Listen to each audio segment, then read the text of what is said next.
As you know, all week we've been talking to acclaimed writer and journalist Tom Ricks and taking a closer look at the influence of the first four presidents on the country.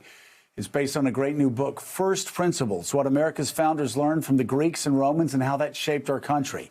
And this morning we close with a focus on James Madison. Tom now joins us along with a professor at Harvard University, Danielle Allen. Danielle is a political theorist known for her work on justice and citizenship in both ancient Athens and modern America. And among the many books she's written is her 2014 work titled Our Declaration, a reading of the Declaration of Independence in defense of equality. Thank you both for being with us. Tom, let me start with you. I can't talk about Madison without going back to George Washington, because Madison, along with Alexander Hamilton, were two young, brilliant rising stars that George Washington identified and helped and had them help him create this republic of ours. Talk about Washington using Madison and Hamilton to get this country moving. Well, also, I would say Madison using Washington. If George Washington gave us the country by leading the revolution, and I don't think it might not have succeeded without him, James Madison is the most important person, I think, in then designing that country.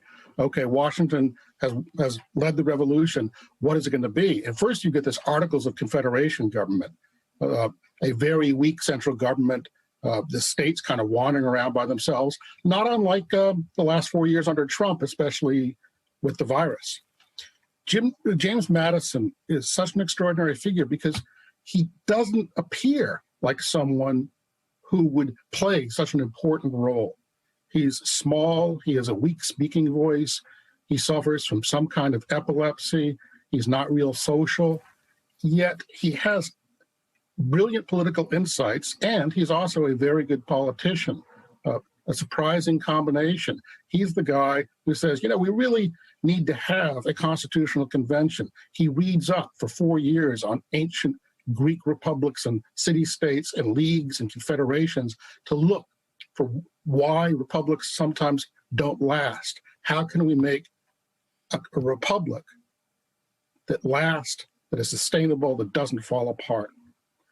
Danielle, actually, in her wonderful book, Our Declaration, has, I think, the most striking comment I've ever seen on Madison, that sometimes early American history feels like reading Madison, talking to himself, drafting a letter or speech by George Washington, sends it to Congress. Madison then drafts the congressional response. Madison then drafts Washington's response to Congress. Yeah, and Danielle, Tom talked about that in the book. And at that point, you look at this man who really was so responsible for the framing of the Constitution. And then again, writing a letter to Congress for Washington, writing the response back. At that point, when I was reading Tom's book, I was thinking, my gosh, maybe it is James Madison who is the indispensable person of the American Revolution, even more so than George Washington. Well, I think they all played indispensable roles, that you can't really take them apart. They were a team. And I think in some sense, it was precisely because they had such a good understanding of their different functions that they worked so well together. So Washington was without any question the leader, the team captain, and established exemplary standards for behavior. One of my favorite bits of the story is letters he wrote to Hamilton, trying to encourage Hamilton out of his tempestuousness. So Washington was really clear on how people needed to treat each other if they were going to govern despite differences effectively. And he knew Madison's intellect was what they needed to map out a broad vision. Not just Madison. I always like to throw in James Wilson, too. I think he was Madison's equal and really underrated. But nonetheless, they understood they needed that example of character. They needed the sort of forceful competitiveness of a Hamilton, actually, for various purposes. But then they also needed the broad vision that a Madison and a Wilson could provide. We have John Heilman with us, and he has a question. John. Hey, Tom.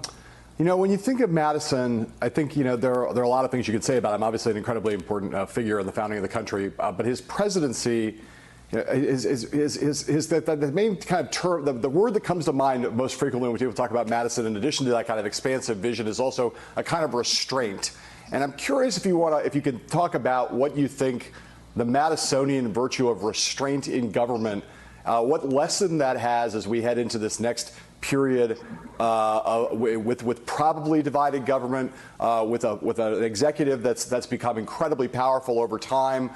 Joe Biden is someone who knows both the legislative and the executive incredibly well, but is walking into an incredibly fraught time for the country, an incredibly polarized time for the country. Just talk a little bit about that temperamental posture that Madison had and what you think Joe Biden can learn from it. Well, it's interesting. I kind of shy away from Madison's presidency because a lot of people see it as a fizzled presidency that kind of just bumps along and not much happens. I think Madison took a dim view of human nature and thought that varieties of restraint were important. But the most important restraint was simply balancing self-interest against other self-interest. Checks and balances. Don't try to rely on public spiritedness. Try to disperse power so broadly that if you're going to make any progress, you have to come together in some kind of coalition or alliance. Thanks for checking out MSNBC on YouTube, and make sure you subscribe to stay up to date on the day's biggest stories. And you can click on any of the videos around us to watch more from Morning Joe and MSNBC. Thanks so much for watching.